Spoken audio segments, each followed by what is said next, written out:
Disclaimer. I am a law student, and the legal information provided is not legal advice. For that, please hire an attorney.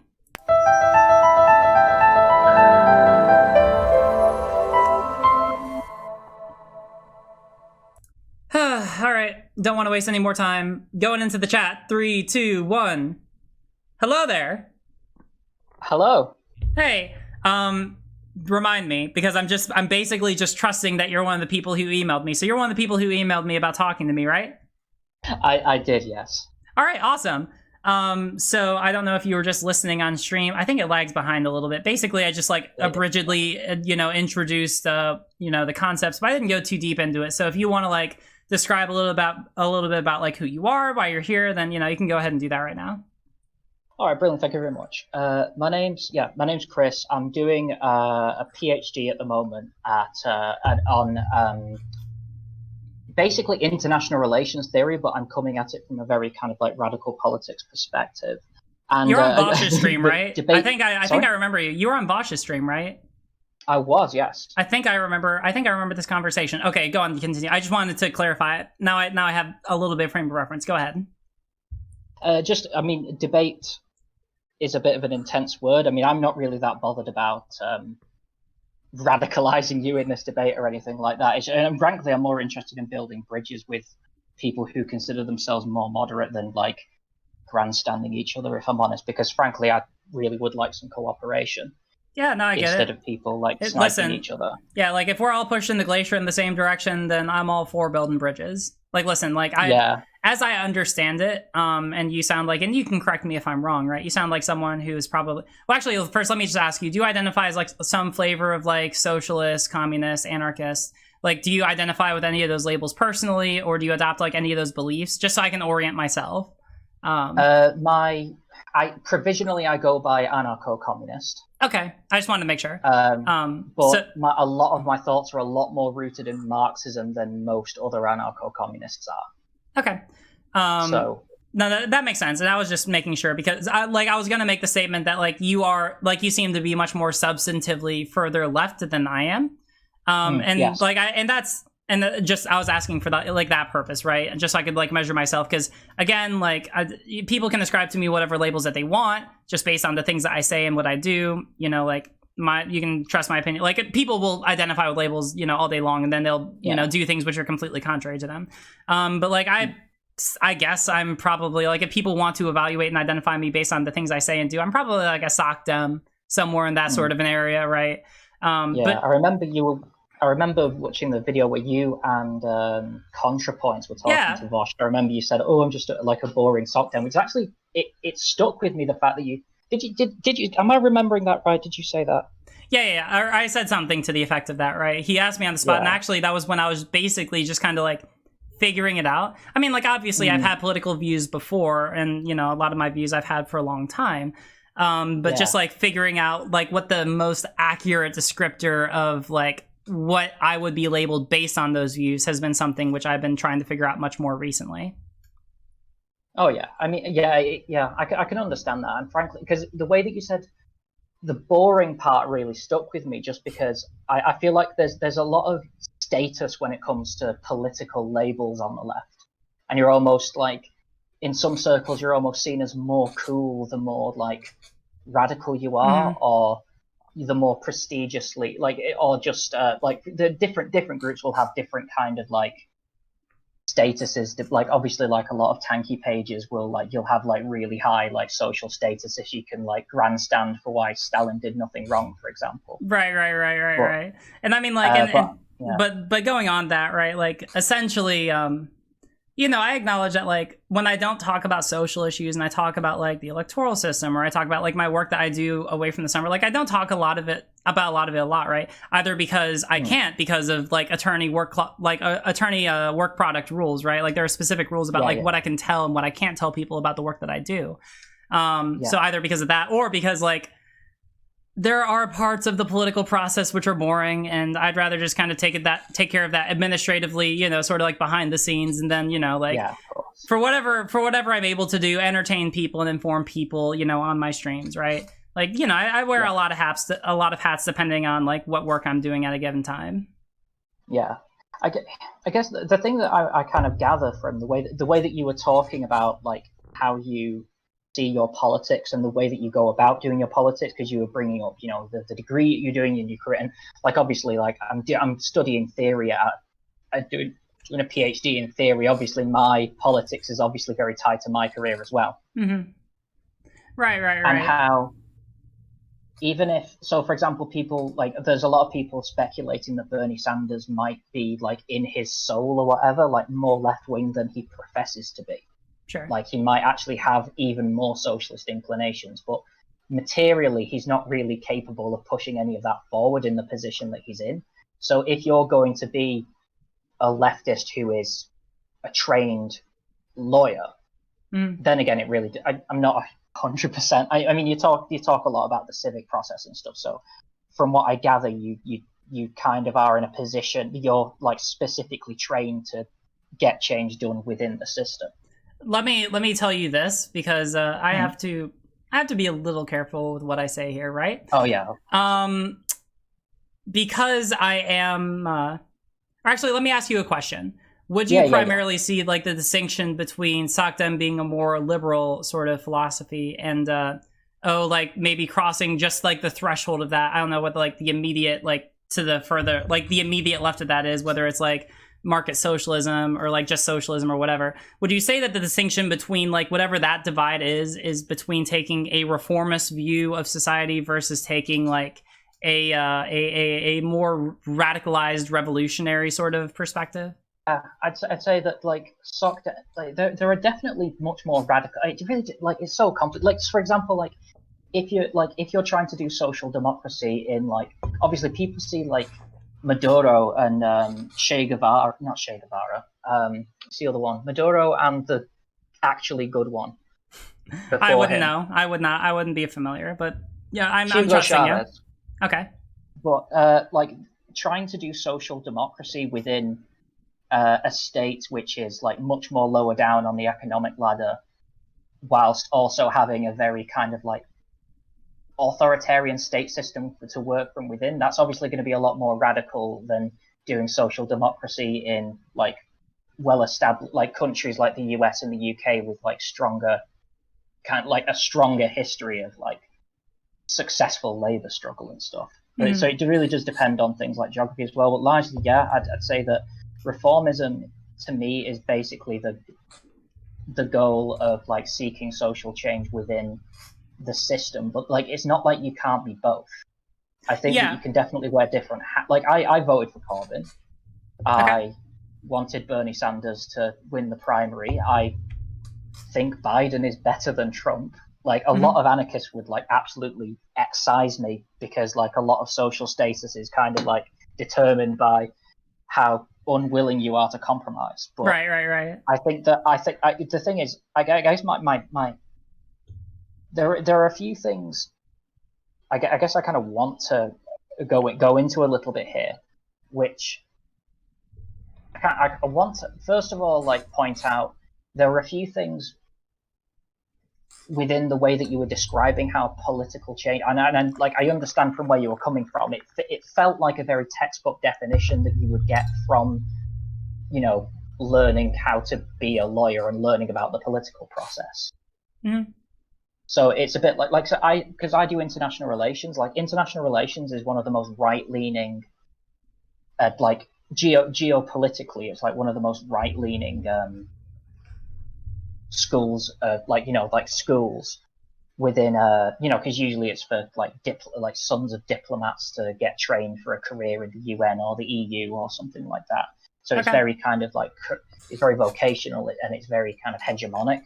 So the kind of stuff that you're going to learn in the textbooks isn't, and I'm not saying that you got this from a textbook, I'm just kind of like relating it to the way that I see like how different departments and stuff kind of like frame reality for you. Well, I mean, I guess that the way, just to clarify then, the reason, so first off, going back to the caveat, because I do have to be careful how I say this, right? Because, you know, these sorts of conversations can have ripple effects on, you know, later part of like any kind of political career that I have, right? I am being trained as a lawyer, right? That's true. And a part of that is learning about how the current legal system operates in the United States and how to be able to take advantage of that, or how to navigate that. In this case, in order to push for meaningful policy and political change, right?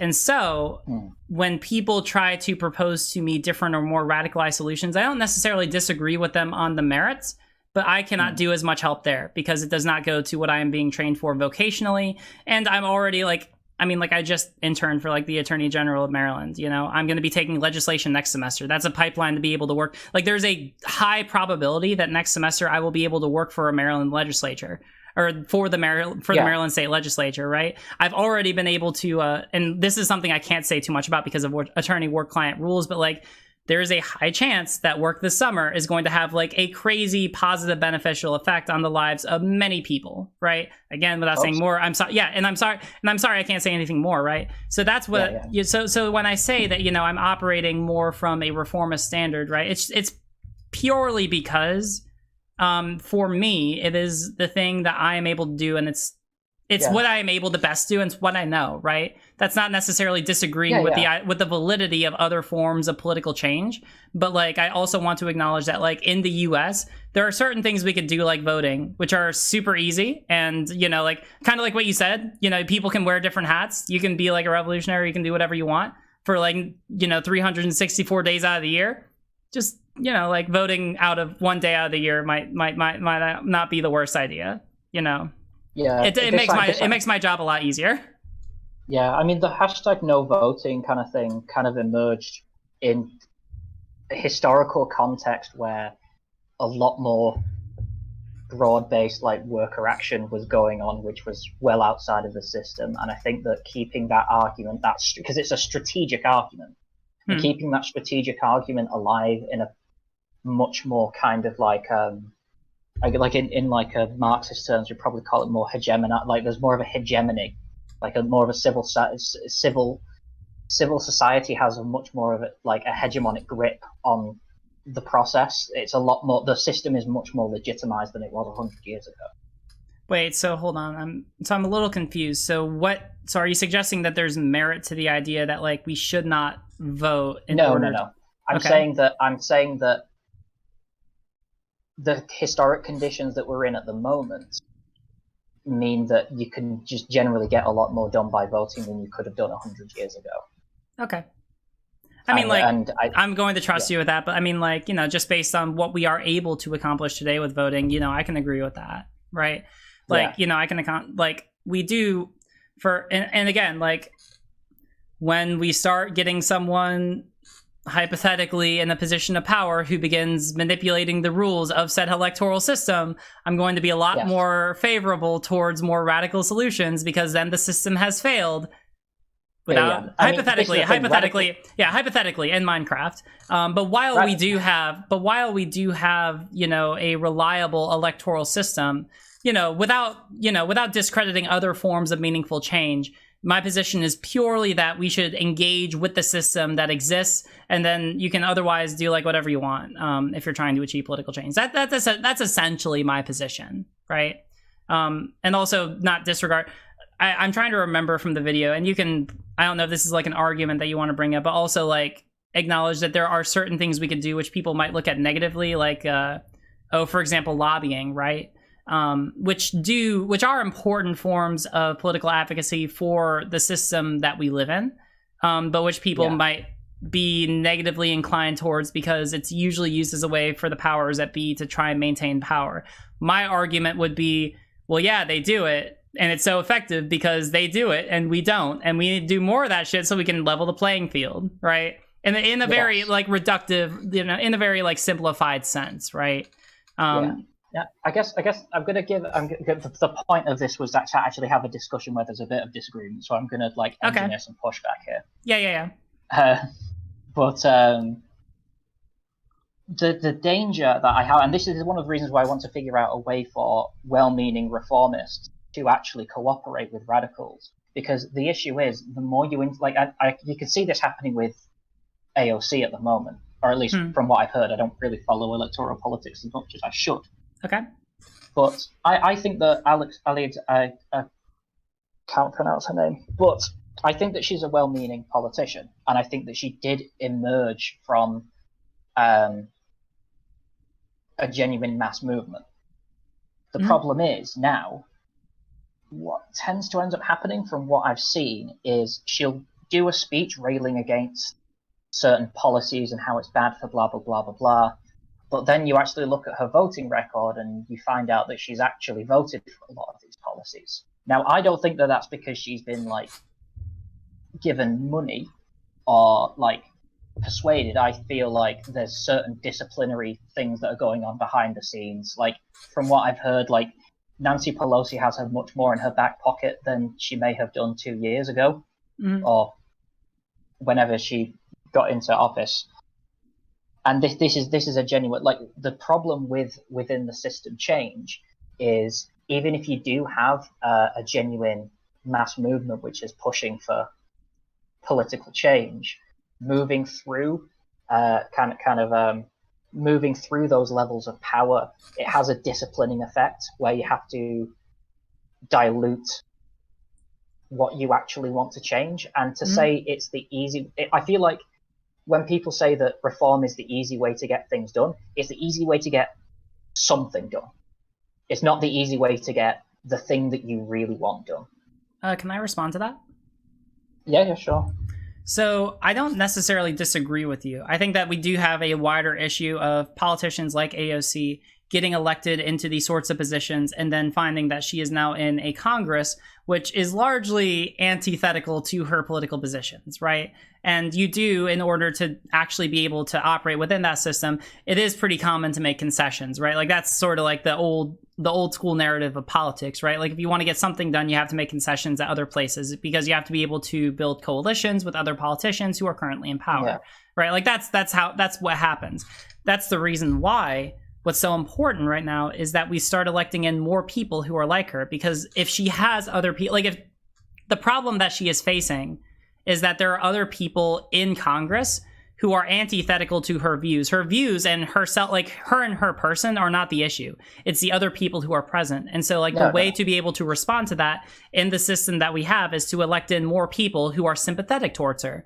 Like the greatest example about this is like, you know, so many years ago, Bernie was the only person who had anything resembling her views for the longest time. And now we have like an entire little, you know, we have like a little group like the Justice Dems who all broadly share these same ideas. And yeah, it's a lot smaller, but it's a lot more than what we had before. And I mean, like, technically, if they wanted to be like, you know, there's a lot that we can talk about like what they can do right now. Like, for example, the Tea Party has been like a very small,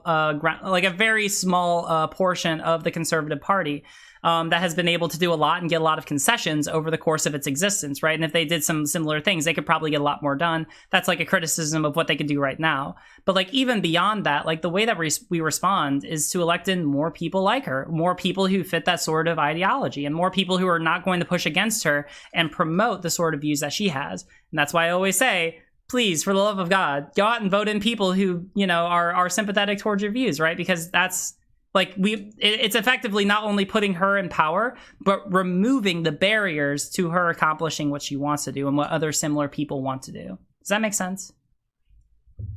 Although I really don't agree with the idea of the system will change if we just have the right people in office, because I guess this is kind of where we go into social ontology a little bit.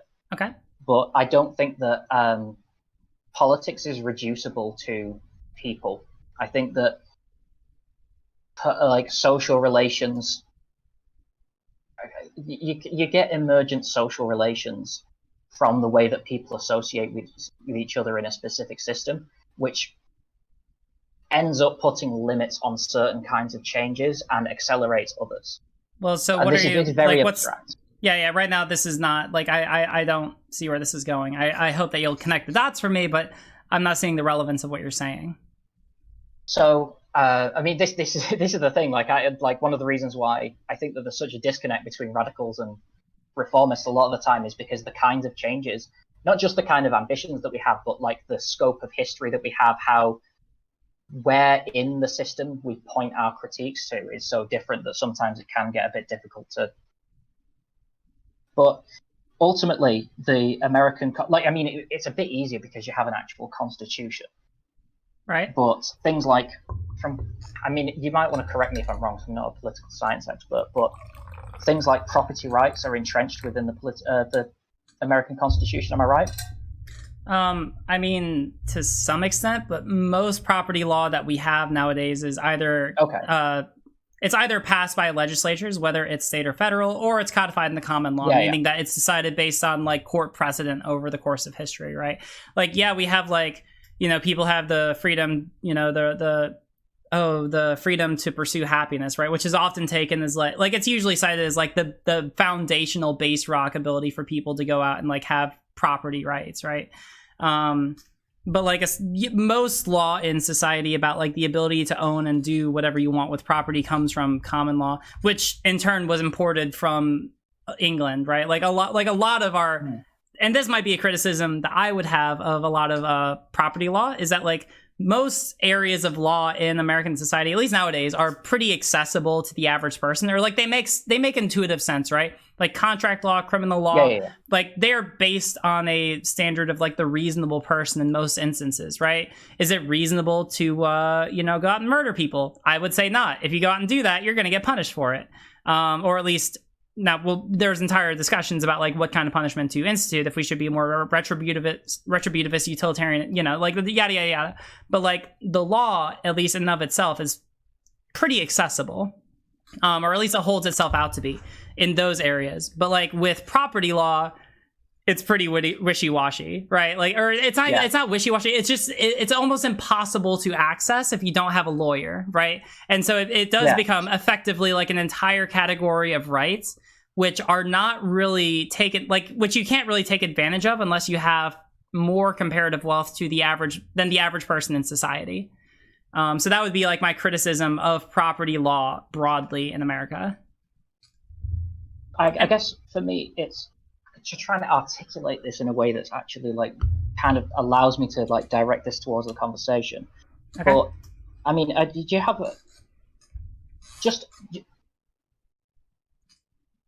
I'm just going to have to use some Marxist jargon here. Well, you might have to help me out, because I'm not, again, like, I focus on civil rights, I focus on the law. I can tell you legal jargon in completely an educational fashion. Yeah. I am not a lawyer. We're not forming a lawyer kind of relationship. Disclaimer. But yeah, you'll have to help me out if you're going to use some Marxist lingo. Yeah, of course. But there's a concept which is like the specific mode of a production of a society. So at the moment, the signature mode of production in our society is capitalism. Yes, that makes sense. And that implies, so a mode of production has certain, God, it's a bit complicated because there's a giant debate around like where exactly you formulate different things. But obviously you need a certain like material basis to get a certain form of like economy off the ground. You need specific social relations which are ingrained into the society. That has to be instituted through certain like technical relations, like managerial relations. And then from that, you get the emergent kind of like economic effects. Not just economics, because it's political economy, which means that politics and the economy are integrated. We're not being reductionist here. Okay, so I mean, sorry? I can appreciate this. Is this going to connect to electoralism? Because I don't want to get too far off the beaten path, right? Because as I understand it, that was like the main reason. Yeah. If certain systems like that, which create certain relations of power between different classes, are the root of the society, the system itself is. And like that system itself is entrenched enough not to be able to be overturned through the mechanisms that society creates. So the system itself is not necessarily designed, but it emerges as something which basically reinforces itself. As I said, it's very philosophical. Can you explain it to be a little bit more? Basically, I don't think that we're going to be able to vote in people who are going to be able to just completely overturn the property system and instigate like worker-owned Oh, okay. I think I get where you're sort of going at, right? So here's my basic argument, right? Because you're talking about like, we're not going to be able to, like, tomorrow, we're not going to vote in people who are going to basically like completely change the status quo and make socialism a thing, right? Like, we're not. That is true. We will not be able to do that.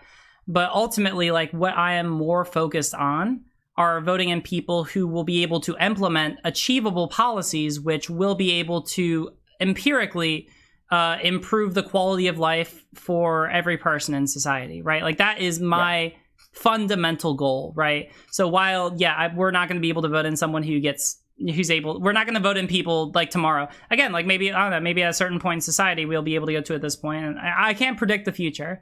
While we can't get like social, wildly more unlikely than complete system collapse. But... Exactly. But like, I think it is a very achievable goal to be able to bring in politicians, to be able to elect in politicians who will be able to get something passed like universal healthcare. I think that is something we will be able to see either in the form of like a public option or single payer healthcare. I think that is something that is very achievable within like the next 10 years, right? Like, I think if not shorter, right? Like, I think that is a very achievable goal, like, basically right now.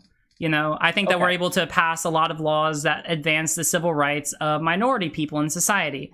I think that we're able to do a lot, like, even nowadays with the coronavirus, I think it's more possible nowadays than before to get something like public housing, right? Or something like a universal basic income, given like how we've had to deal with the coronavirus. Like, I think that all of these things are meaningfully achievable. And so that's where I tend to have my focus, right? Because I know, like, I'm of the opinion that implementing these sort of policies, the policies that I've discussed so far, are not only achievable, but are objectively good for everyone in society, right? That's great. I mean, the thing is, I'm a big fan of the NHS. Yeah, as you can probably tell. Yeah, I hear you. I actually studied the NHS. I did a study abroad program a couple of years ago where I was over in England, UK, and I studied the NHS and public policy over there. So, you know, I have like at least an entry level knowledge. You know, I can understand that appreciation. So do you know that the NHS has basically been carved up ever since it was created? Now, explain to me. It's that. So back in it was instigated in 1948. Right, it was like right after World War II, right? Sorry? It was right after World War II, right? Yep. Basically, like, people had been the state had basically completely taken over aspects of life which like hadn't even been touched before, and that meant in order to take care of the population in a total war context, they had to provide medical help to people, which before they basically gave them nothing. Mm-hmm. The population obviously weren't ready to give that up after the war. Like, thank you for defeating Hitler, now return back to your life of precarity. Because unlike, I mean, this kind of thing would have had a massive effect on Britain rather than America, because we were actually being bombed. Right. So that's probably one of the reasons why you guys didn't end up with universal healthcare after World War II. Yeah. No, I mean, I acknowledge this, right? Like, it's a lot easier to implement more radical policy when you are under conditions which would be more inviting of them, right? Like, I completely get that. Like, if we had suffered the same sort of conditions, especially like bombing or attacks from, you know, like directly on our home soil, then it would have become like infinitely more likely that we would have implemented a similar policy. So, like, no, I agree with that. Yeah. Now, throughout this was implemented by a Labour government, which what was called the independent Labour government emerged out of the Second International. Like, they were rooted in Marxism. Interesting. Okay. So they became very reformist very quickly. They're like, part of the Second International's whole thing was like, the working class are too stupid to take care of themselves. We need smart people who are like, basically the entire Second International, like, apart from like Rosa Luxemburg, went along this line in different directions. Lenin was kind of the same. Sounds very almost like Vanguard partyism. But social democracy is kind of like a liberal version of the Vanguard Party. Say more. Now, that's not quite. What I'm saying is, it was rooted in a grassroots workers' movement and a radical philosophy, which by the time they got into power, it had basically been diluted because they needed to get into power. Secondly, as early as 1951, they were introducing like prescription fees. It used to be completely free upon delivery, but then things like dental bills and and they just knew, like, the guys who were a bit more radical, the guys who basically put forward the idea of an NHS, basically resigned right after that, because they knew that that was what was going to be eventually the death of the NHS. And since then, over the decades, even though it's completely against, even though we have had many Labour governments, every single parliamentary government has introduced some form of privatisation into the NHS. So after an electoral victory, which was based on it was based on very dire conditions for the working class in Britain.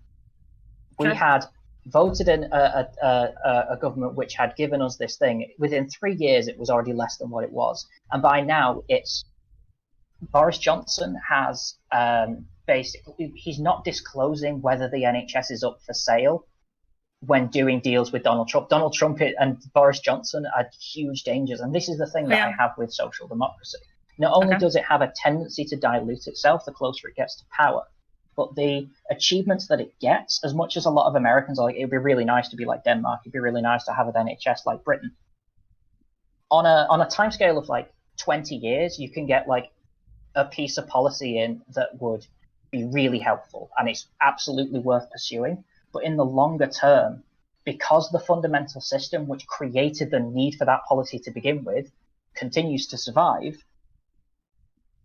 it will do everything within its power to basically dilute all of the progress that was made. The 1948 legislation included things like unemployment benefits, other things that I can't remember because I learned this when I was 16. But a lot of this has been subject to dilution. Well, right. And I mean, like, all right, do you mind if I respond? Because I have a couple thoughts on this. So basically, what I would maintain is that like the policy was good, and the problem isn't necessarily the policy. The problem is that it was introduced in such a radical and such a fast way that it wasn't really instituted with the agreement or the concession of larger society, right? Like, sure, it was something which was agreed on by a lot of people, but remember, this is an electoral system. The people who ended up changing it were voted in by people who were more conservative and by people who didn't agree with those, right? So, like, the thing is, when we're talking about, like, similar systems in the US, the basic thing that we need to do, because I believe that these things can be elected in and these things, like, can be voted in. You're right, though. We do need to, like, there is a risk. There is a risk in the electoral system that these will eventually be diluted or like completely abolished later on by like future legislation, right? Like that's always a risk that you run unless you do in the US, unless you introduce it as like a constitutional amendment, right? We'll have like the some odd amendment that healthcare is a human right. Now that would be pretty fucking cool. But that'd be great. But like with legislation, that it was based on the hold on.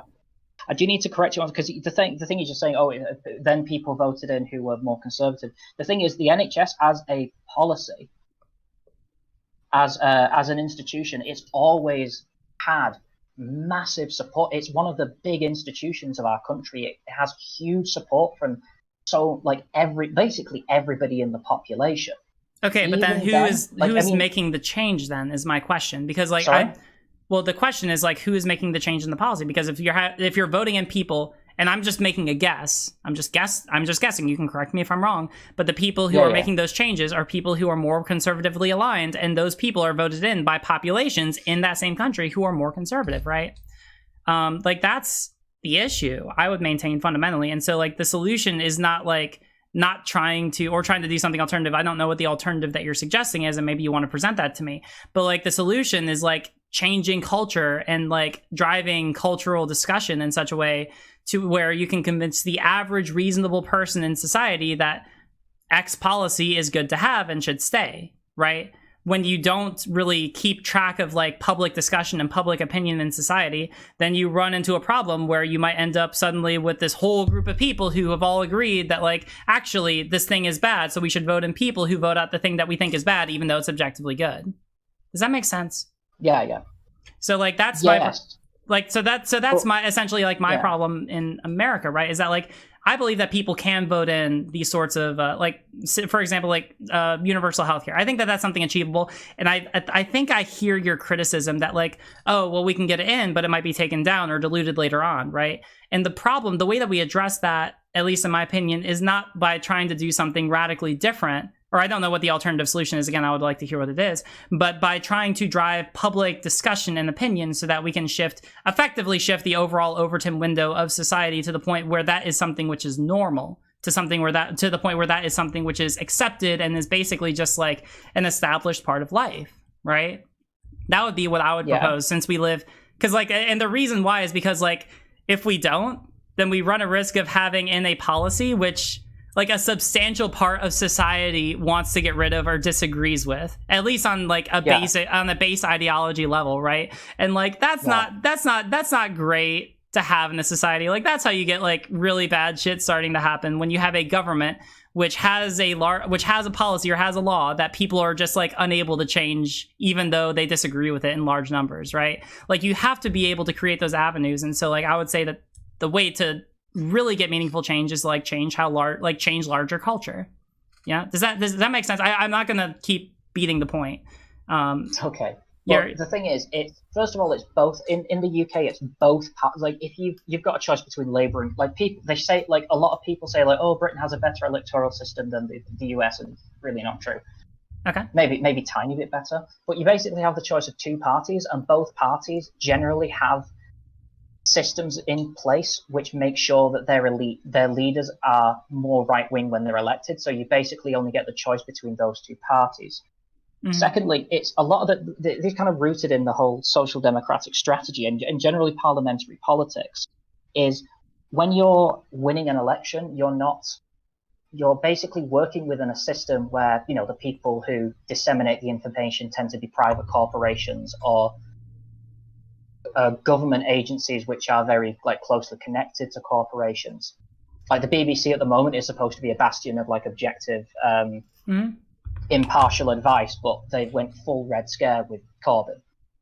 Okay. Now, when you have that kind of system, it doesn't matter what people's opinions are, because as I've said, like I mean, it's said in the US from what I gather, the majority of the population supports universal healthcare. It's just that the way that I've heard conflicting opinion, like I've heard conflicting evidence on that. I'm not gonna make an opinion. I've heard some studies say that like it's something that is widely supported. I've heard some studies say that it's not widely supported, but like it's definitely something which we can agree that there is substantial support for it, right? Like that. I think that is enough to say.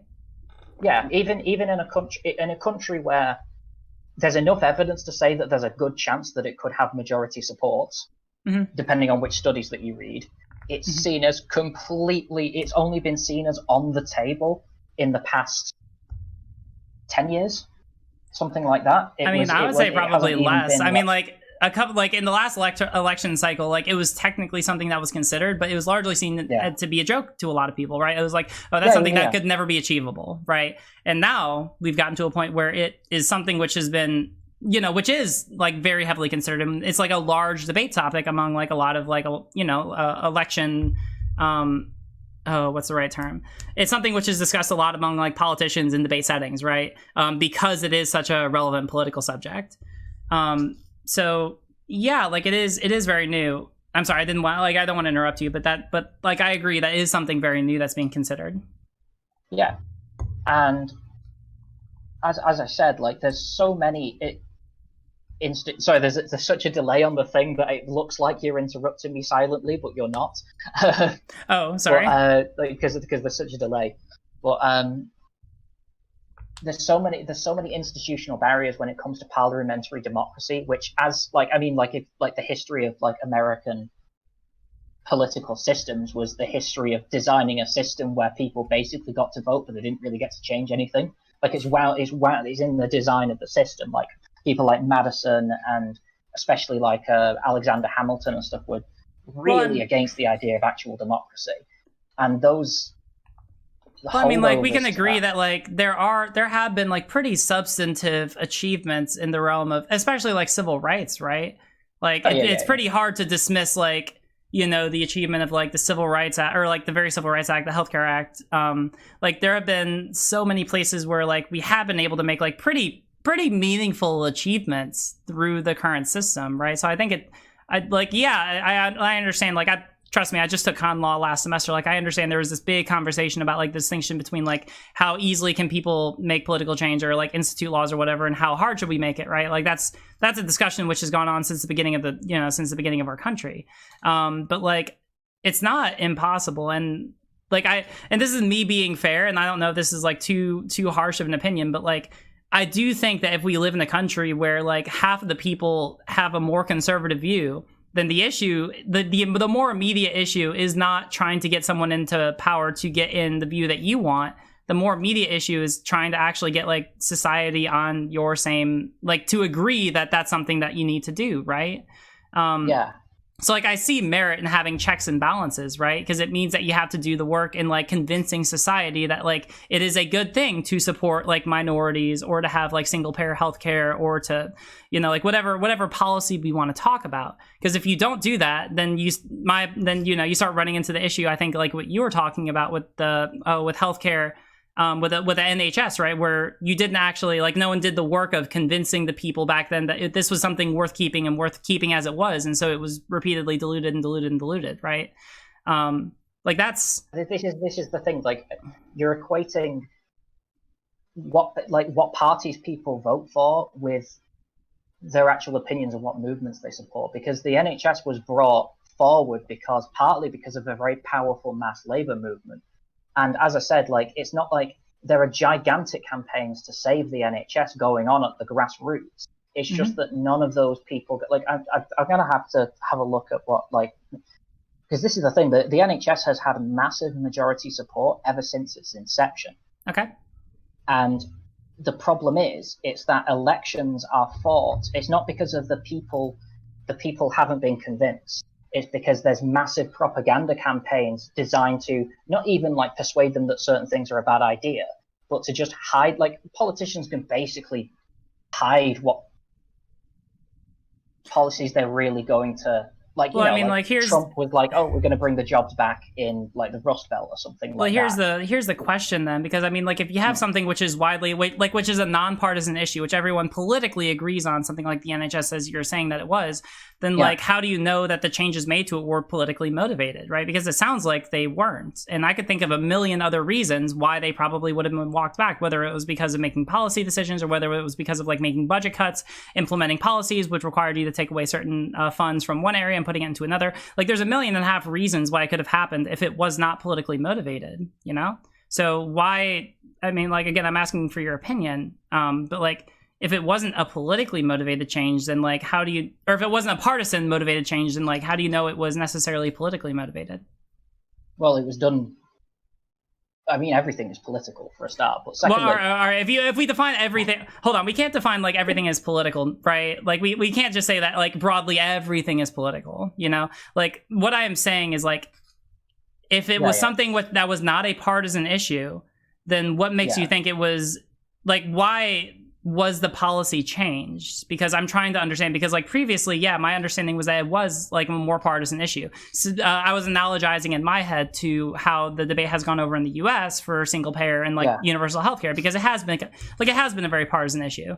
So if it wasn't a partisan issue over in the UK, then I don't, like, there could have been a number of other reasons why it's been walked back, and I'm not sure if like it fits the argument that you've been presenting, that it has to do with like some form of like establishment walking back of the policy. Like, I'm not seeing that. That seems like a bit of a non sequitur to me. Well, it's about the ability for private interests to have an outsized amount of power on the political system. So this was bought and so like this was these. I can't go into specific like aspects of privatization, but these, like, the NHS has been, it's not just that it was privatized, you have to sell it to somebody. Somebody has to like buy it up and take up the service. And it's also the fact, like, and this happened with the post office. The post office was like recently privatized, even though it was actually profitable, it was actually making money. a lot of this stuff makes a lot more sense when you actually start to when you think about the political system as primarily being designed to uphold capitalism. Hold on. And that, I mean, like, in a sense, I think it depends on who's in power, right? Because, for example, like, let's say that we, and I think again in the US, like, I'm trying my best to like talk about the UK system, but again, like, my expertise, my education, everything is focused on the US, right? So that's why I know best.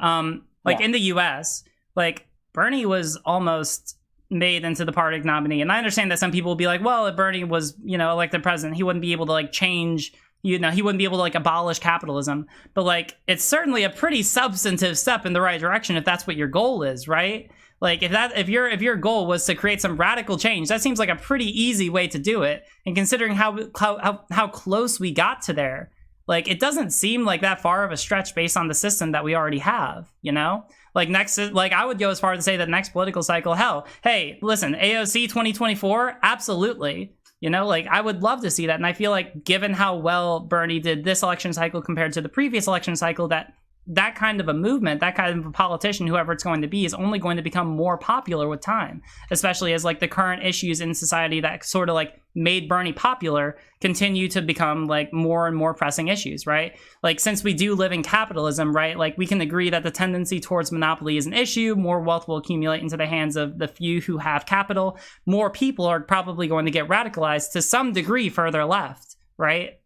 And they're going to vote in someone like, again, I posted a picture the other day of me wearing a Biden hat. Literally all that was for the purpose of like electing in someone who is more sympathetic to my goals. But obviously, like, hold on, you can't see it from here, right? There's a Bernie poster right behind me. Like, I was standing Bernie for the longest time, because I believe in the kind of messages that he has, right? And I think that it's only going to be more likely going forward that we're going to get a candidate like him and more candidates like him and be able to achieve the change that he was talking about, right? Like, I don't see how that's not possible. Just give me a couple of seconds to think about this, because I'm not, as you can probably tell, I'm not a very good debater. No, you're all good. I mean, like, I don't know. I usually have slow and ponderous. Trust me, I get it. Like, hey, I'm not really seeing this as much as a debate. I'm just chatting. We're vibing. Yeah, but you're damn right. I'm just vibing right now. Right? Like, at the end of the day, we're I consider you, whatever your views are, to be a political ally, right? We're all pushing the glacier from what I've heard. We're all pushing it in the same direction. Yeah. Now, there's a few, I guess I can kind of historicize this a little bit, and I can explain it within the,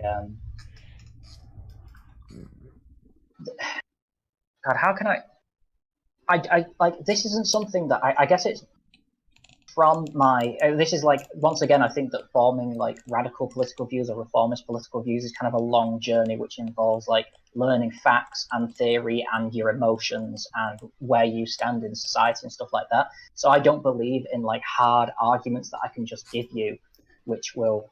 Well, you talked about building bridges. Can I try to build a bridge here? Yeah, sure. Do you think that if we were to elect in someone like AOC or Bernie or anyone else, and we were able to elect in a lot of people who are more sympathetic to to their ideas, and more sympathetic to ideas that you probably have and other people who identify much further left, would you not agree that is a that is a good step towards achieving the system or systems that you want to achieve?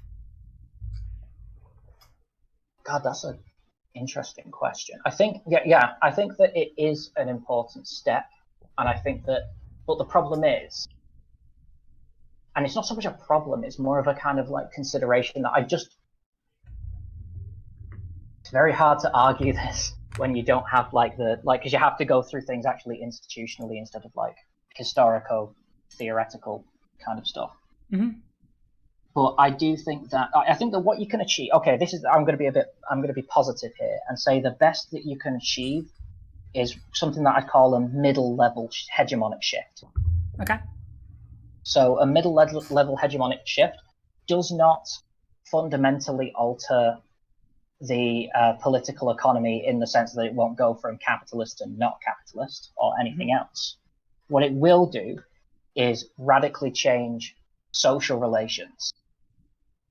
Not radically change social relations, It will radically change the class constellation of power to the point where you could get like more kind of like big union power within the halls of power, like something that was happening in the 1930s and 1940s in the US. I would say that you can have you can shift the economy to an entirely different sphere of production. You could end up getting maybe like a nice, well-paid information economy.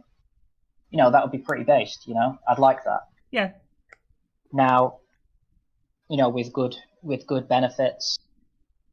Now, historically, what I would say is, and this is something, because this is the thing, like Marx actually said that it was possible to go the parliament.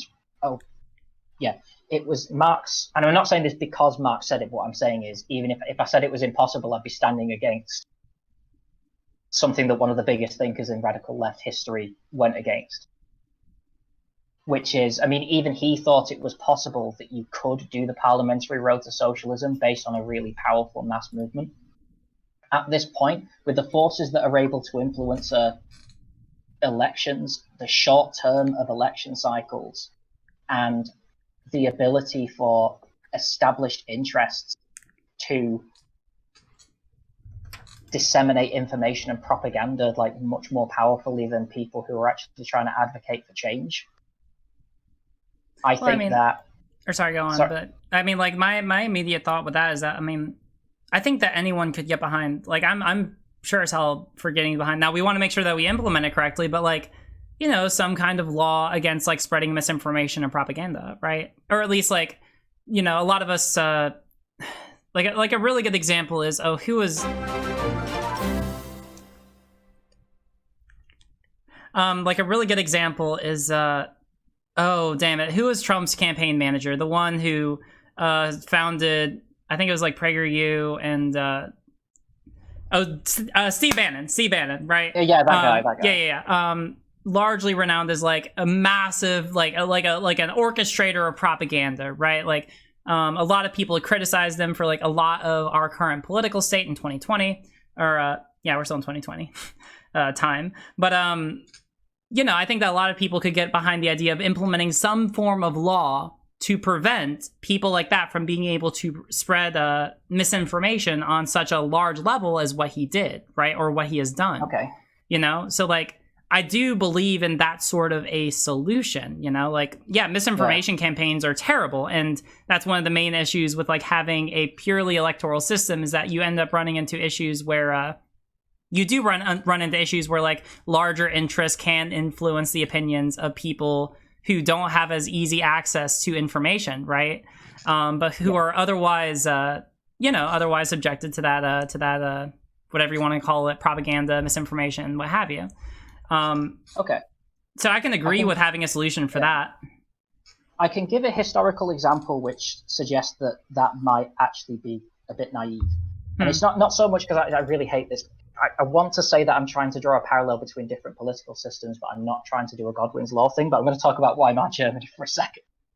You're going to talk about what? Weimar Germany. All right, give me the pitch.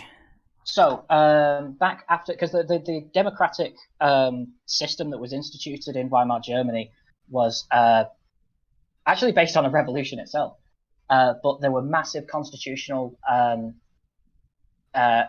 there were massive changes to the German constitution, which actually put things in place like what you were talking about. Not necessarily like people spreading misinformation, but there was a law which basically said that anybody trying to instigate kind of like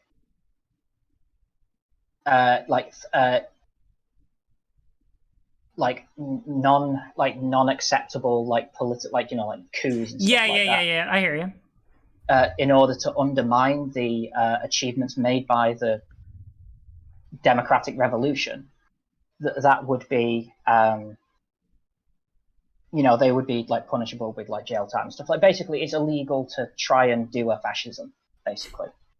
Sure. Now, the problem with that was that the interests which were already entrenched within the legal system, within the army, and especially within the class system, were so conservative that even though it was on paper, completely like even though it was on paper, the constitution of the government was like completely like semi-radical, just like really democratic for the time. Mm-hmm. The fact that those interests were already entrenched in so many important layers of supposedly impartial power, like the court system, meant that putschists or just like right-wing radicals got off incredibly lightly, and those same laws were generally used against like quite left-leaning people who were still working within the system. And this is something that this is one of the reasons why I'm very skeptical. Yeah, I mean, like, based on what you're saying right now, I mean, like, yeah, like, you have to be very, very, very careful with how you would implement this sort of a law, because it does run the risk of being abused by people who are in positions of power, especially, like, when you start deciding, like, who is and who is not worthy of being, like, politically silenced, or who is not, like, being, spreading misinformation or propaganda that should not be, right? You do run into a lot of issues, and you do need to be very careful. But like, I don't see why we can't rely on someone like, why we can't rely on like expert testimony on a basis, like people who know the same circumstances of what you're talking about, and legal experts to be able to craft a law which would be able to account for these same sorts of issues, right? Like, why can't we have a law which has built-in protections against these same sorts of issues happening again? Because, I mean, like, bad laws exist, like, throughout the course of human history, right? But there are ways to implement a law which is able to protect against these certain kinds of abuses, right? Yeah. So that's essentially, like, my question, right? Is that, like, I mean, like, a great example, right? And I'm going to talk about this from my own, just my own perspective. Again, I can't talk about the specifics of what I researched this summer, but, like, I was asked to research basically to draft several briefs on a very particular, highly politicized issue that's going to be considered in the Maryland legislature this following semester. And my boss, the people who I answered to, asked me to research a whole slew of things, right? How similar laws have been implemented in other states and other countries, and how those laws have been received and how they've been treated, what kind of objections people have raised to those laws, how people have responded to those objections, what experts are saying on the subject currently, what studies are there, right? Like, they asked me to look up like all of this totality of evidence so that we can make sure that not only should we implement a certain law, but that's being implemented in such a way where it accounts for the current empirical consensus on that subject, and also that we're able to not make the same mistakes as other countries or other states have, right? And I don't see, so like when we're talking about like implementing some sort of like anti misinformation law, I don't see like why we could not do the same thing with that. Is my sort of intuitive sense, just from doing, I suppose, similar work this past summer. For me, it's based on a lot of like personal experience with what is actually well respected by so-called experts. And yeah, there is a certain element of technocratic competency that has to happen when it comes to the functioning of any kind of like established state. Mm-hmm. But there are certain things which are so hegemonically entrenched within things like the civil service, certain things which are so common sense, that, and based on the class interests of the people and the class perspectives and like gendered perspectives and racial perspectives of the people who are in power, means that certain things which are even stuff which is incredibly well backed up by science or has no scientific backing can pass as common sense. We have medical experts in this country talk about like COVID-19 and how we're going to implement the quarantine, things like that. And our medical expert, the guy at the top, who was a medically trained guy, who was a medical policy guy, he came up with this idea of like quarantine fatigue, this idea about people who, and this was just pulled out of his arse. And this is somebody who had already climbed the ranks of power. And as a technocratic expert, this guy wasn't like politically elected or anything like that. This guy was supposed to be a technocratic expert.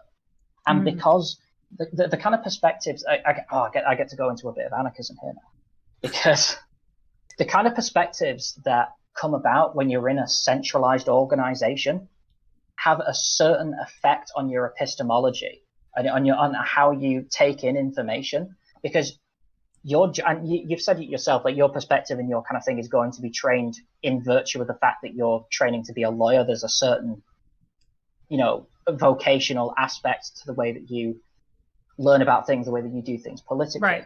Now, when you're managing a state, because you're supposed to represent, supposedly through like the legitimized narrative of like what it means to run a state, you have to basically act like you're representing the whole of society, when you basically, by definition, almost represent the interests of the most powerful people. It depends on the types of law. I mean, like, yeah. It like if you're going to be a corporate lawyer or you're going to go into something like property law, then that might be true. But that was a little bit of a throwaway example. Right, but I might make the argument that that's not true for, again, like without digging too deep into it. You sound like you're, like there are other types of law where I would make the case that that's not true, right? Yeah. Like there are areas of law which are more focused on trying to help the average person, or even trying to help marginalized people, right? I mean, like that's basically the motivation of everyone who goes to work for the ACLU. That's not where you make the money. People go there because they want to help others, or especially public defenders and other, yada yada. Yeah, I'm talking more about state officials here, not like organizations which like lobby for change. But I mean, like even then, it depends on like which organization within the government, or like which politician you go to work for, right? Like if I were to go intern for AOC, and God, that would be so fucking cool.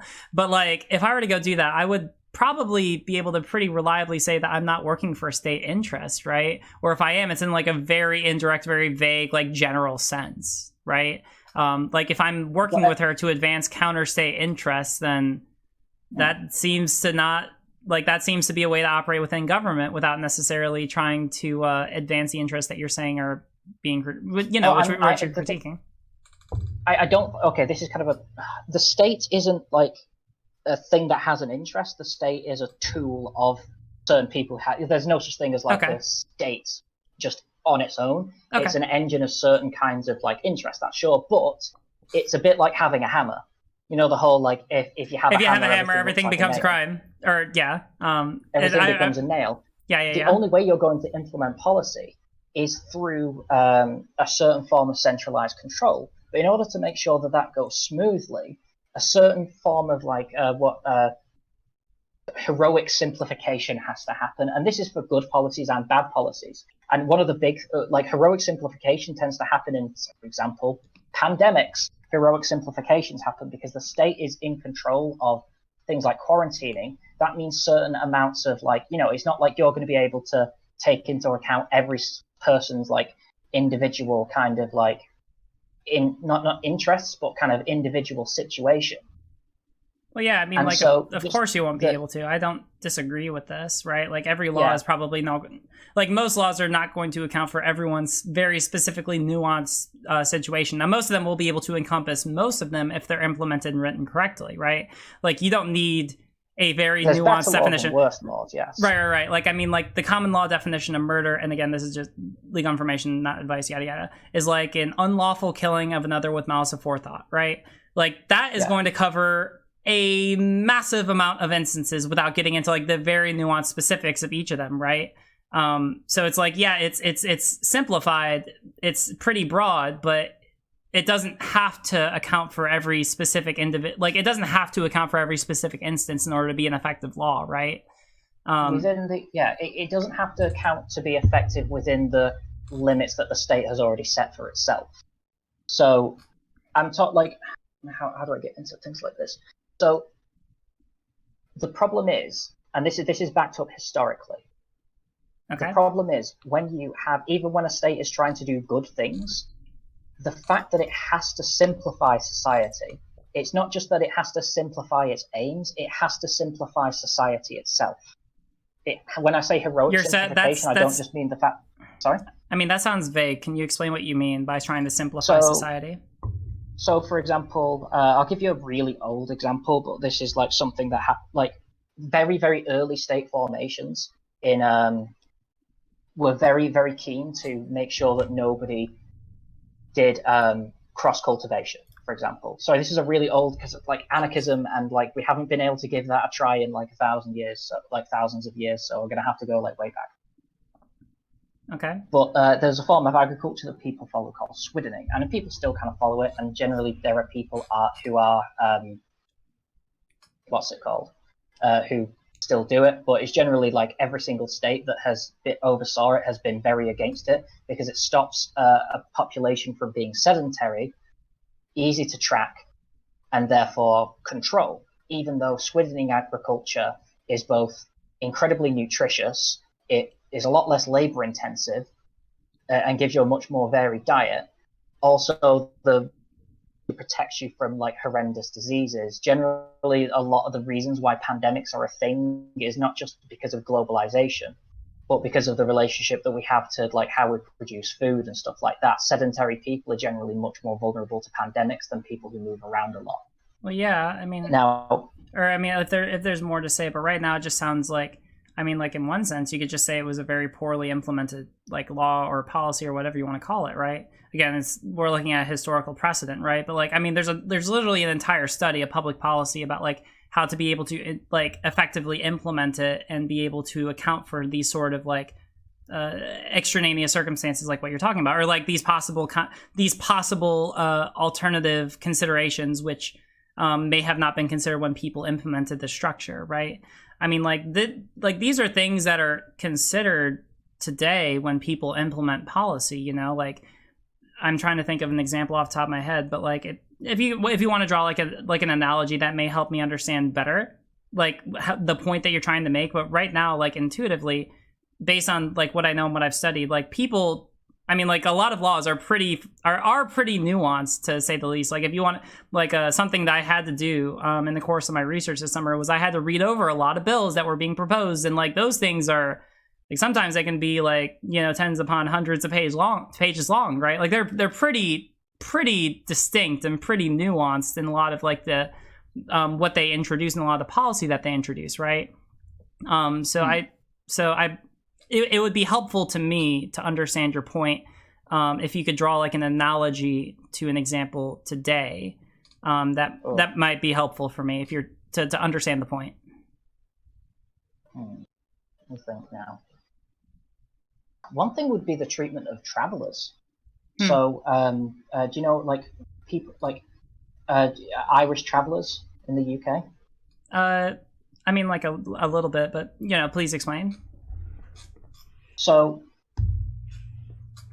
basically travelers, I mean, they're an ethnic group as well, but they're also like, they have a certain like way of life, which basically means that they move around a lot. Mm-hmm. Now that causes a lot of problems for state governed people and state governments, because if people move around a lot, then once again, they can't be tracked, they can't be traced. And they also like, there's a big problem with like rubbish and stuff like that. But that's because state kind of like living within a state has become so expanded and taken over so much of the land that they're basically being squeezed into the margins. Mm-hmm. And they have to, the thing is, you can't implement a law to reconcile this contradiction, because ultimately their way of life is fundamentally in contradiction to what it means to govern a people. And that means that a lot of policies which the government have had to implement, especially with things like kicking them off places and like shifting them around a bit, like how people shift around the homeless, has been called like things like cultural genocide. I don't understand. Sorry, I'm going all over the place. Yeah, I have like pretty bad focus. You're all good. This happens a lot when people who are really like, as much as we do agree with a lot of aims, a lot of the times we're thinking about things within such a radically different context that it's actually hard to. I mean, I get that. I get that, and I'm trying my best. So my question is like, why can't you have a law? Like it's easy enough, you know, you write it down. Like this was something on the issue. One of the issues I was researching this past summer. One person said in a there was one person testifying on a particular issue who was like, one reason that we can't implement this law is because the Supreme Court has said that we can't implement this law, or that like it's too broad to be able to implement. There's no single law that could encompass it. And then one of the legislators basically responded like, yeah, we can. We just have to write down on paper that we don't have to specify every single little thing if we don't need to. We can allow like courts to be able to interpret specific instances when they happen, but we can write it down. Like all we have to do is put pen to paper, right? Maybe this isn't the greatest example because I can't go into the specific what was being discussed, but I mean like, laws can be broad if people design them as such. I mean, like this is pretty common in the US. A really good example from recent discussion was, I believe it was Title IX, the Healthcare Act, specifically, and as like a super abridged primer on like American division of power, or separations of power, right? Sometimes Congress will intentionally make law that is vague because they do not know all of the specific circumstances or all the ways that this law could be implemented. They know that they want to pass the law, but they don't know exactly how it will necessarily be implemented, or how what the society will do with certain parts of the law. So what they do is they basically relegate duties to the executive branch to either start implementing their own policy on how they interpret that law, or they just kind of let it go free to the public and they let the courts work it out, right? So the Title IX was a great example because they specifically did not define sex. And so, for the longest time, they basically said to the executive branch, hey, you can interpret this how you want. We're going to let you deal with it because, we don't know what to do with it at this point.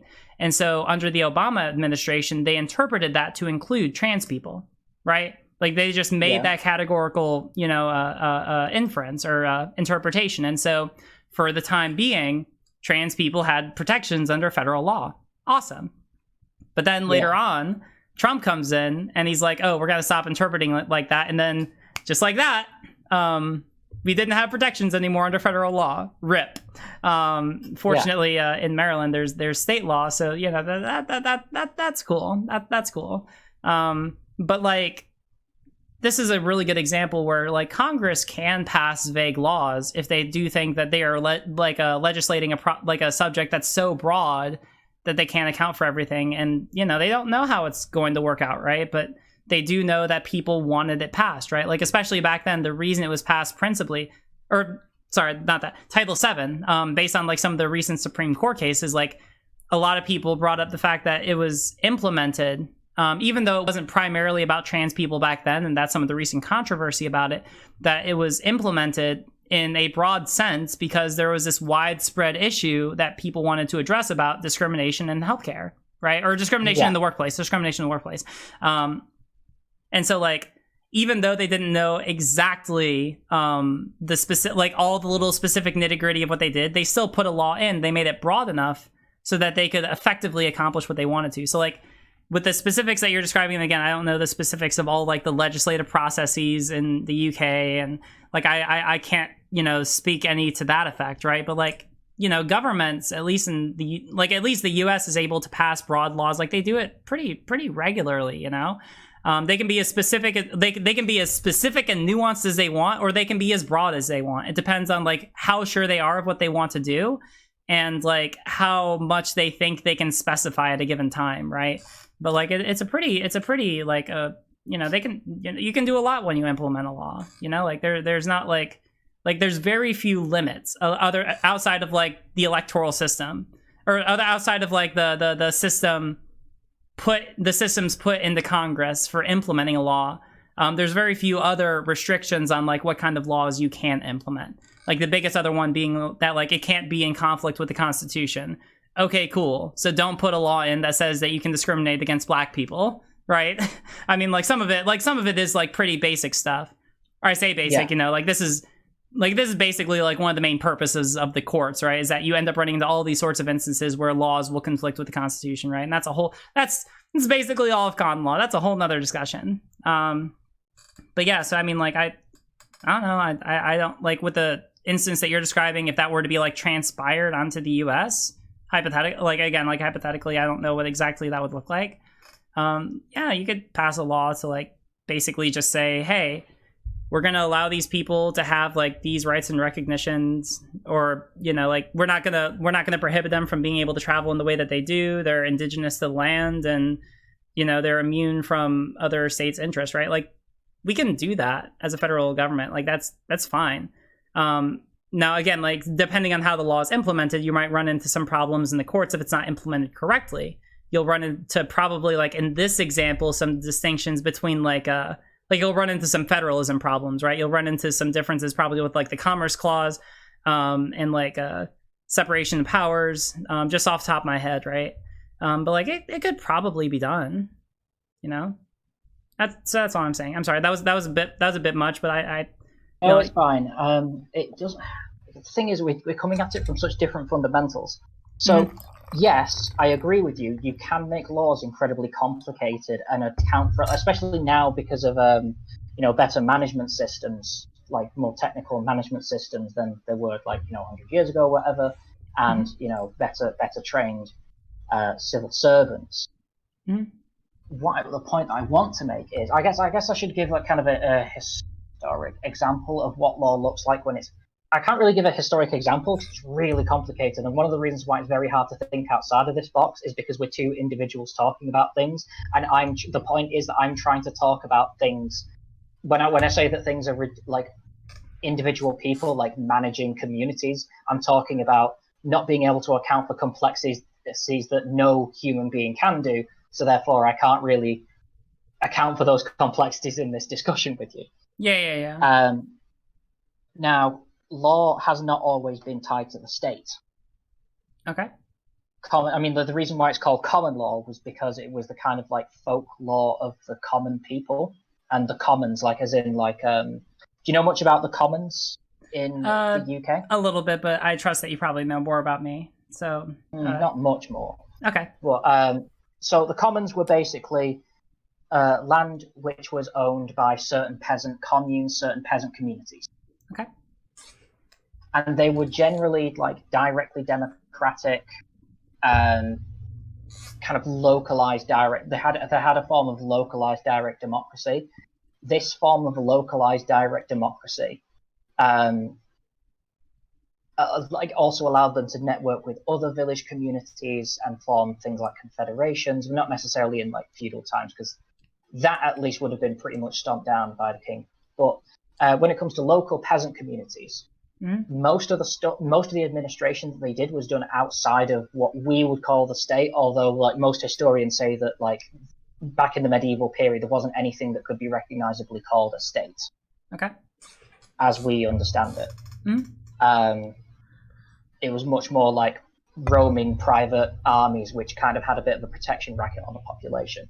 But most civic organization was done at the local level, direct democratically. They were basically in charge of managing their own lives, aside from a couple of mandates from the king, and occasionally they'd have their like grain expropriated from them for tax reasons. But largely they were mostly self-governing. One of the things about feudalism is that they were mostly self-governing. This is forms of this kind of law can be found in indigenous communities. These kinds of forms of like confederated direct democratic self-organization was like eventually reached like the city level. You read like Kropotkin and stuff, he talks about like the guild cities in medieval Europe. Okay. They were largely self-governed from like street to street and formed like very like remarkably decentralized forms of coordination. This kind of decentralized form of coordination allowed for much more nuanced and complex forms of law, and you can find this in anthropology when you look at kind of like hunter-gatherer societies. Like people keep on mentioning indigenous Americans in the chat, and that's probably going to be a very good example of that. The thing is, it accounts for the amount of complexity which can logistically never be achieved by the state. The state can expand its nuances, and it can expand on like what it accounts for if it wants to, but it's always fighting against its kind of core law, its core logic.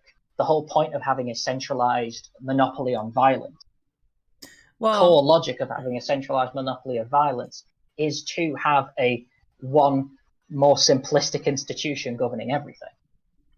I mean, like,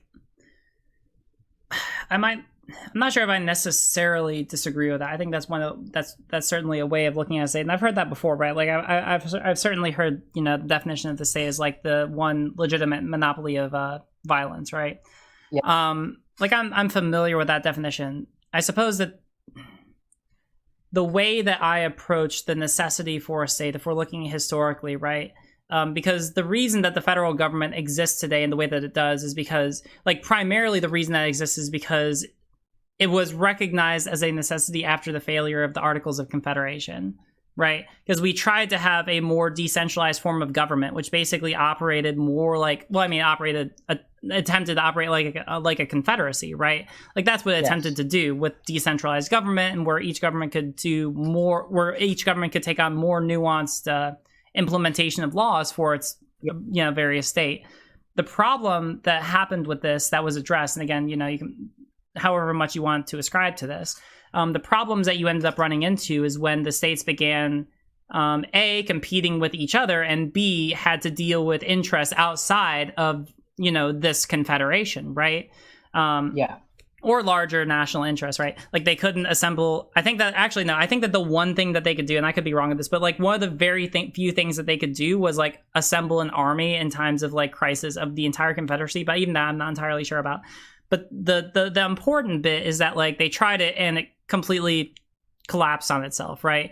Basically, they could not achieve anything because like they had like for a couple of reasons, right? They had such different laws and currencies among the different states that they couldn't. It was incredibly difficult to like effectively travel from one state to another. That it was very hard for them to trade with one another.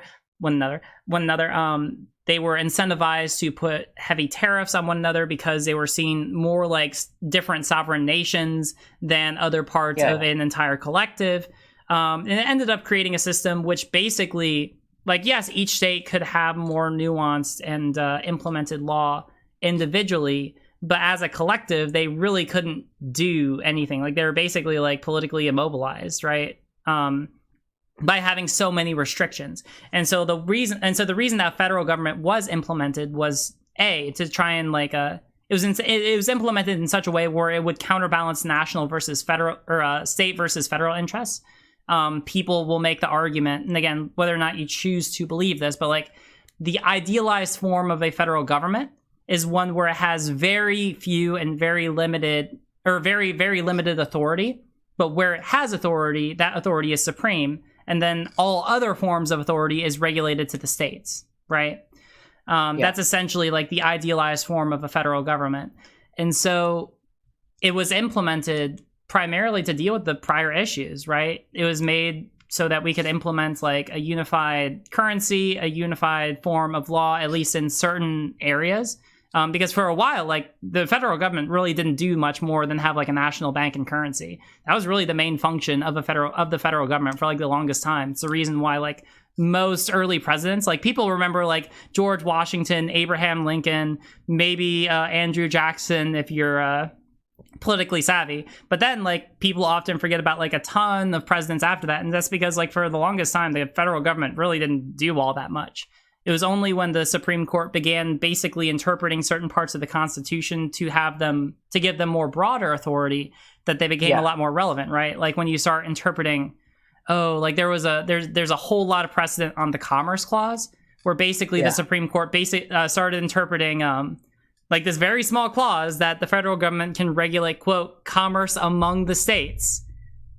That basically became the basis for like all of admin law. Right? Or like the vast majority of it. Like that single clause, just like way back when the Supreme Court was like, yep, the federal government can do things X, Y, and Z with this, right? And then you just get a whole slew of things that come after that, right? And whether or not you agree with that, like that's how we got to where we are. So the argument, I'm sorry, I won't berate this too. I'll bring this back into what we were talking about, right? The federal government was implemented basically as a response to states enacting systems which sound very similar to what you are describing, and the problems that were raised by those states interacting with each other in a society which was rapidly growing at the time, and which rapidly had a much more interconnected sense of like economy and world politics, right? So I guess that my criticism and my question, right, is like, could the kinds of governance that you described even feasibly exist nowadays with how modernized and populated that the world is? Or alternatively, if it couldn't exist now, do you think it could exist at some point in the future?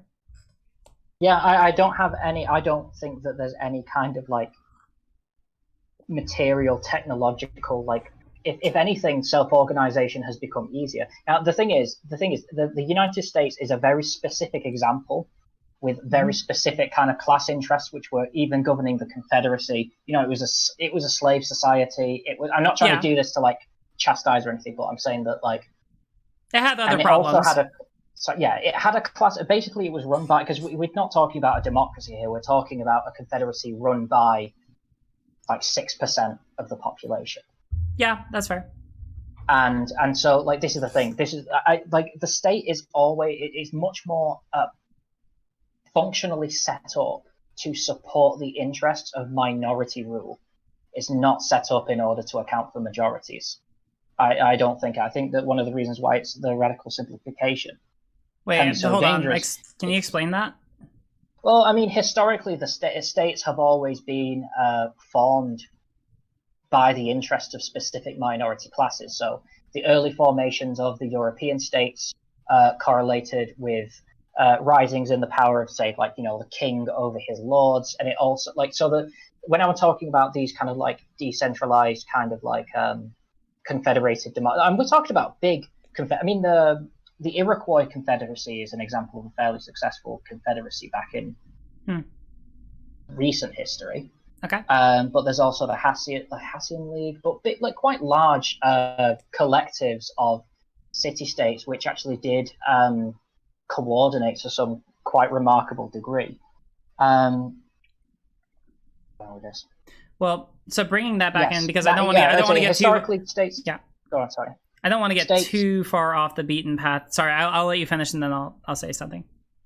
So part of the whole process of establishing state rule is to violently destroy the institutions of self-rule.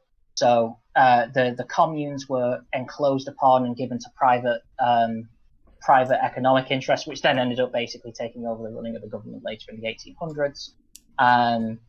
The communes, the common law, like a lot of as I said, a lot of the foundations of, as I said, common law, it was actually very complicated. It got adopted by the state, and that's when it became simplified.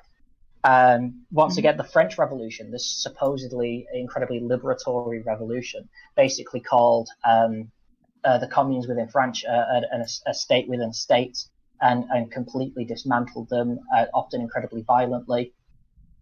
And you can see this with the expansion of the American state and the genocide of indigenous Americans. Like, people say that Manifest Destiny was this thing from like the colonial days to the beginning of the 20th century. But if you look at like DAPL as an extension of that history, we're still looking at that. Like the states need to not the state can't really tolerate, because it's a monopoly on violence. It can't really tolerate systems and property like ownership systems outside of its jurisdiction. It has to bring it. I don't think it does. Systems into its own logic.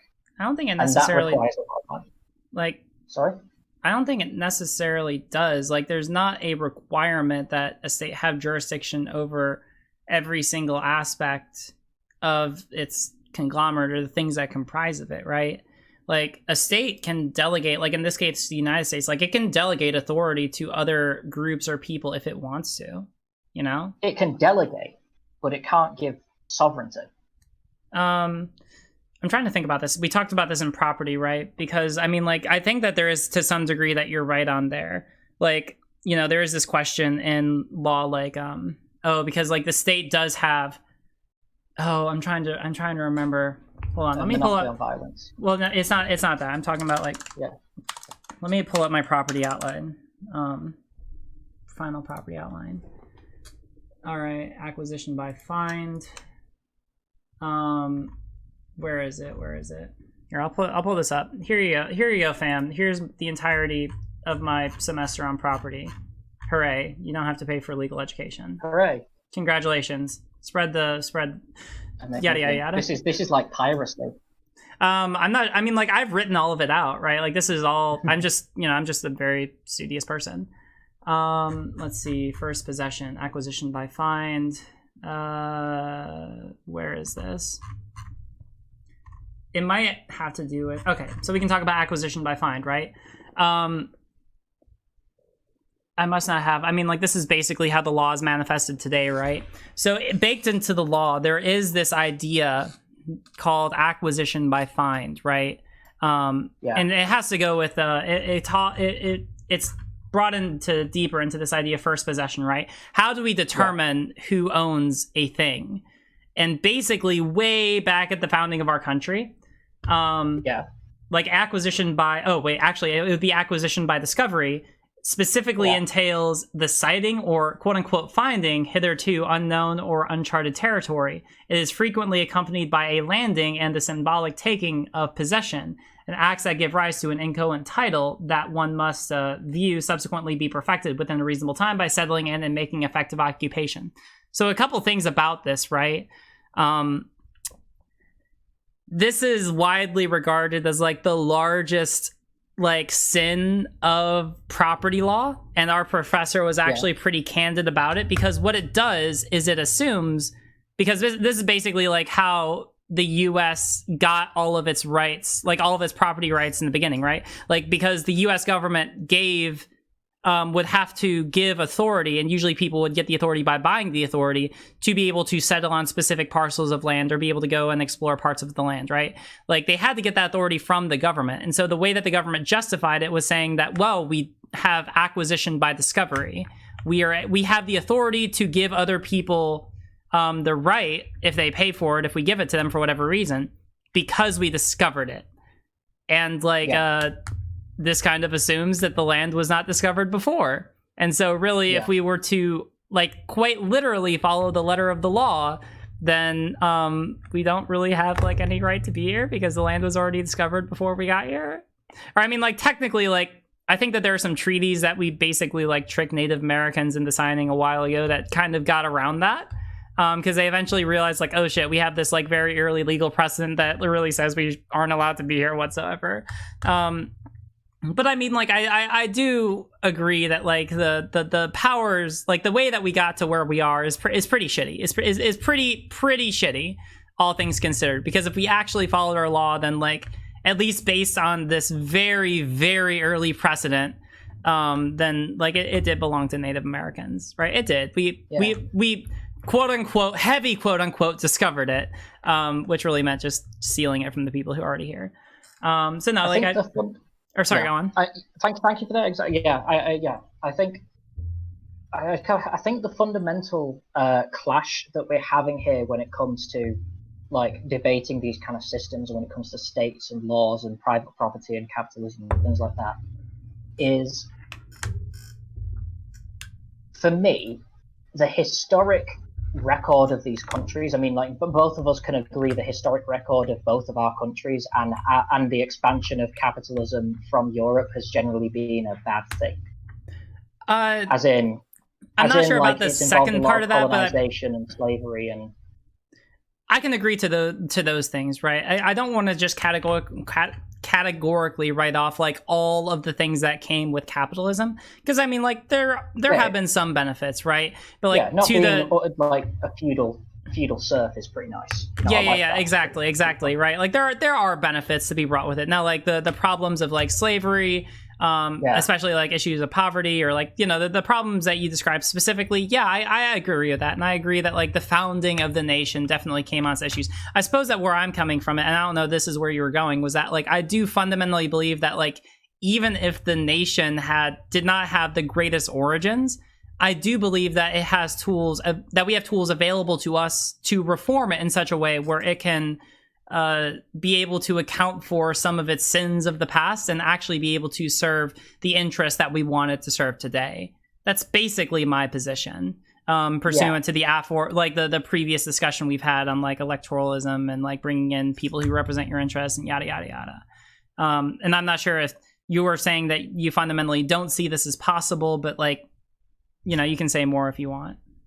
my contention, I guess, which was what I was going to go into, is I think the reason that states and capitalism have been so bad in these specific ways is rooted in things that are inseparable from their fundamental logic. I think I might hold that to be a bit of a stretch. I mean, like with an electoral system, it can conform if you elect in the people who can adhere, like who represent your interests, right? Like, yes, AOC, Bernie, like aren't able to do nearly as much as they probably want to with the people, with the systems that are currently in place, with, you know, having to deal with the pushback of other people who are politically unaligned with them. But like, if we were to elect in enough people, and if we were able to get like enough movement and enough like change in opinion across like the broader society, that like, you know, to achieve the goals that we are looking for, even maybe even more radical ones, right? Then like, I don't see any reason why we could not achieve those goals, right? Especially when we're talking about things like very tangible, like single payer healthcare, right? I think that's very achievable. Rights for minority people, I think that's very achievable. Like all the things I mentioned earlier, you know, a public, oh my God, dang it, universal basic income, free housing. Yeah. Like, I think that these are all achievable goals. And yes, they have, like, historically, they are like things which up until very recently have been unimaginable and have been opposed by like larger interests. But I don't see why we cannot, like, I see it as something both possible and feasible to be able to achieve those kind of goals within our lifetime. If not, like, again, I don't want to just say like in our lifetime is in like 50 years down the road, you know, like within like the next 10 years or so, you know? Okay. Now, the thing is, when it comes to, the thing is I think another big thing when it comes to possibilities for change is you're listing off, I'm trying to talk with you. I'm not going to try and make a point against you, more like a clarification on like where we both stand. Yeah. The way, you know, universal basic income, yeah, I think that that's entirely possible. I think, okay, the way that I would articulate this is I think it's entirely possible to get what would now be considered very drastic reforms to the system. It can be achieved if we do an incredible amount of work, way more than we justifiably should have to. Then that kind of change can, that kind of change can be achieved. First of all, like the kind of change that I would want to see, as I said, would be, as I said, I'm an anarcho-communist. I like, obviously universal basic income isn't going to satisfy me. Okay, well, all right, but here's, I guess, what I'm coming from. And I asked this question earlier, right? I would think, and you can agree with me or not, right? But I would think that implementing the goals that I would seek to achieve would make it easier for you to eventually achieve the goals that you want to achieve, right? Like if we're living under fascism, you're not going to be able. I'm sorry, you're not going to be able to achieve socialism or communism, right? If we are living under social democracy, regardless of whether or not that is my goal or, you know, that's not your goal, right? I think that we can agree that would make it easier for you to eventually achieve the goals that you want to, whatever they are, right? But I still think that that's the most likely scenario, even with these radical changes. That, like, let's say you achieve all of these things, and I'm like, it's amazing. I don't have to work. I'm like, I've got my yang bucks, as they say. But I think that as much as you can push the system that far, I still think that if any more change, like the kind of radical change that I want to see, I would say I'm on like 99% sure that it's going to constitute a break in the system and not just a natural progression from the achievements that have already been made, even if the achievements that you instigated created the social conditions which made talking and advocating for those possibilities like much more available. I think that... Go on, sorry. Well, I was going to say, I don't necessarily disagree with that. I mean, like, if we get to a point where the electoral system just doesn't work, I'm not going to keep it just for the sake of keeping it. I'm just of the belief that it works right now, so we should use it. That's my basic entire position condensed down into like a single talking point. It works. Yeah, like if it works, I'm gonna use it, and the moment it doesn't, then shit, I'll throw out my degree, I'll throw out everything. Like if it doesn't work, I'm not gonna keep focusing on a system that doesn't work, right? But I am of the belief fundamentally that it does, given my education, given what I'm doing right now, given the good I have been able to do, and as long as it happens, and yeah. Now when people start for example, postponing election dates and making it so we cannot actually use the system to elect in people who would represent our interests, then I will very heavily consider getting right there with you. That's you know, as ContraPoint said, becoming me unironically. Yeah. When Trump, what if Trump delays the 2020 election? Then I will transition into you and become you unironically. Amazing. Yes. I guess another kind of like throwaway point that I want to kind of make is I also think that like drastic system. I get one of the things. This is the thing. One of the things that happens when your education is framed around how the system works. Mm-hmm. It's kind of a given, and this is just like, and obviously people have to know how institutions work. It mm-hmm. becomes kind of a given that the system is stable. And I also believe that, like, not just that you'd have to instigate some kind of system collapse, but I also think that there are certain things which basically make system collapse within, like, liberal democracy very likely if certain things were to happen. I mean, like if you know, we're at a certain point where like the conditions we've already talked to arise, then like, yeah, you know, you're gonna have to take affirmative steps to like be able to instigate. Again, like I'm talking just from my understanding of your position. Like no, there will be some instigation in those sorts of circumstances, right? I'm just of the opinion that at this point we haven't crossed the threshold where that is necessary, and it sounds like that's probably a fundamental disagreement between the two of us. Yeah, I think one of the big aspects of being a radical, which isn't really talked about because we're too busy like boasting about how cool and edgy we are, is the fact that half of our job is basically doomsday preparation. Yeah. Like we're kind of like, and we're constantly anticipating like big change. Not like we're like, oh, hopefully it's going to happen anytime, because there's this fundamental. One of the things about like radical thought is it's really. You're cutting out there for a sec. And the contradiction is woven into the core of the way you think about things. Sorry? You cut out there for a second. I just didn't hear something that you said. The way that a lot of radical thought happens is that like part of being, I'd say, like a self-aware and a bit more well-read kind of person with radical inclinations is your thinking has to almost be contradictory in its very nature, in the sense that you have to hold the fact that the system is both incredibly like resilient to change, but also could collapse at a moment's notice. Right, and that makes sense based on what you've told me. Yeah, and I think that. I mean, the thing is, like one of the big things in studying international relations, one of the big questions we have is what the hell happened in 1991 when the USSR collapsed? Nobody anticipated it. Mm. I mean, I'm not gonna. I can't answer that question. You know. Yeah. Oh no, I'm not asking you because nobody. Yeah. Nobody really knows the. I mean, you can look back and explain it as in like with certain internal contradictions within the society and stuff. Sure. But it's very like prediction is probably one of the least fruitful things that you can engage in when it comes to politics. Mm-hmm. The world is incredibly unpredictable, and I think that well, hey, I got it.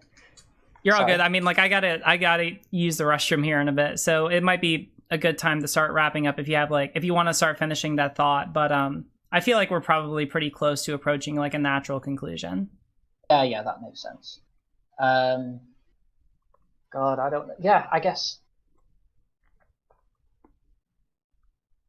I'll give an example. Something I was going to bring up earlier, which is like kind of something about when it comes to like fighting, being somebody who is practically fighting against the system and what can actually happen when you are working with somebody who's trying to work within the system. Okay. So do you know about Extinction Rebellion? I feel like I've heard of it, but I don't know the specifics, so you can go ahead.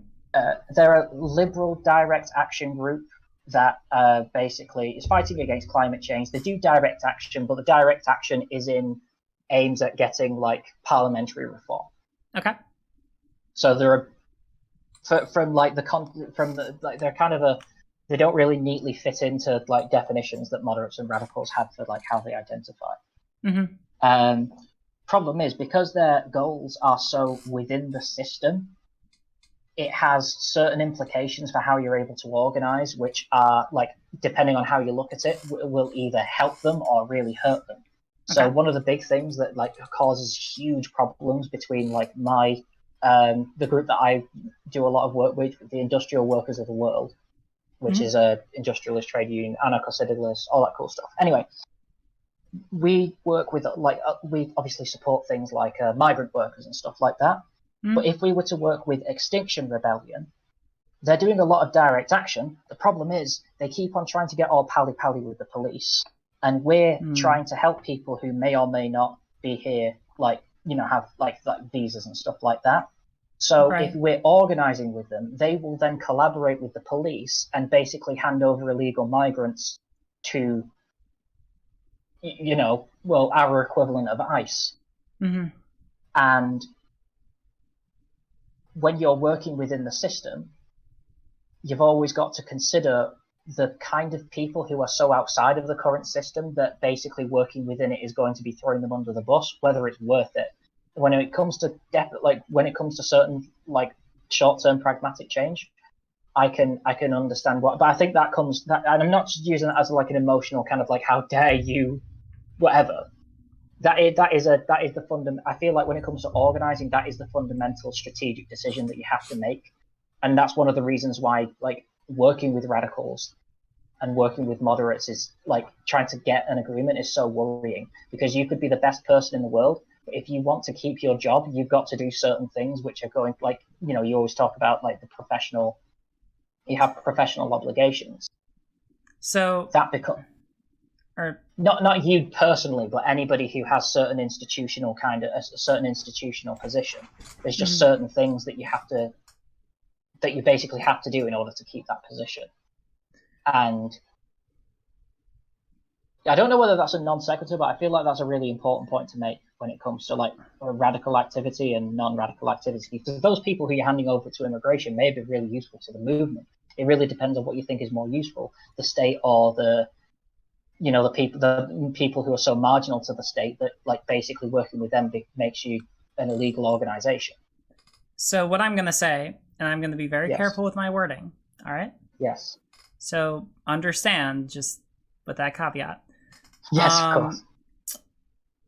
So I would be very hesitant to concede categorically that people who try to work within the system are unsympathetic or work antithetically to people who try to work outside the system.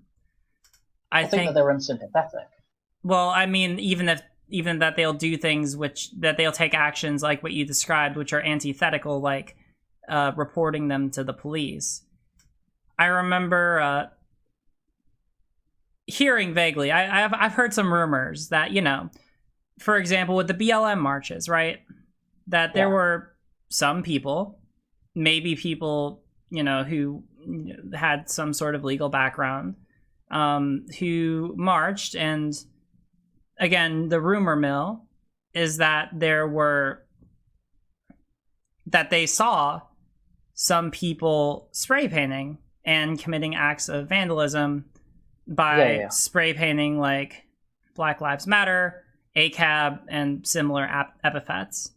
Now, I don't know. You know, like, again, this is just the rumor mill, but, you know, as far as I am aware, they didn't report what they saw because they were sympathetic, and even though, you know, they are operating like they're operating within this legal profession, they recognize that there was an importance to what those people were doing.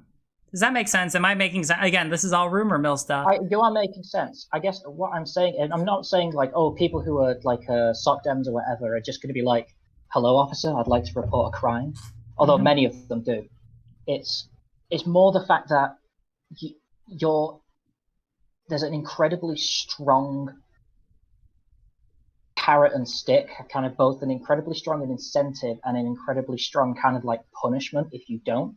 You're basically if you basically work with people who are like smashing windows or like fighting with the police, you basically lose your legitimacy. And if your legitimacy is a thing that you're hanging on in order to get the change that you want, then that's a decision that you have to make.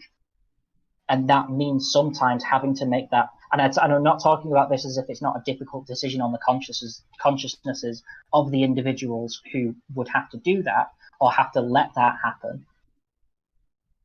But it is just something within the logic of having to work within the system that is just always going to be a difficult decision that you're going to have to at least think about. Right. And I get that, right?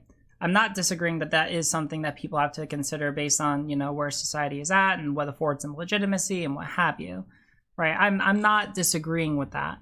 But like, I would argue on behalf of these hypothetical people that they also recognize the fact that like, in order for them working within the system in the ways that they do to achieve like the goals that are set out, in this case, by those protests as quickly as possible, is by maintaining that sense of legitimacy, right? And so they don't necessarily want to take actions to hurt the people who are in those protests, who are committing those things, right?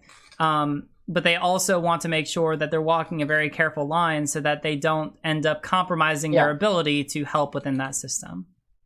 All right? And that's essentially... And I'm talking more about impact, not intention.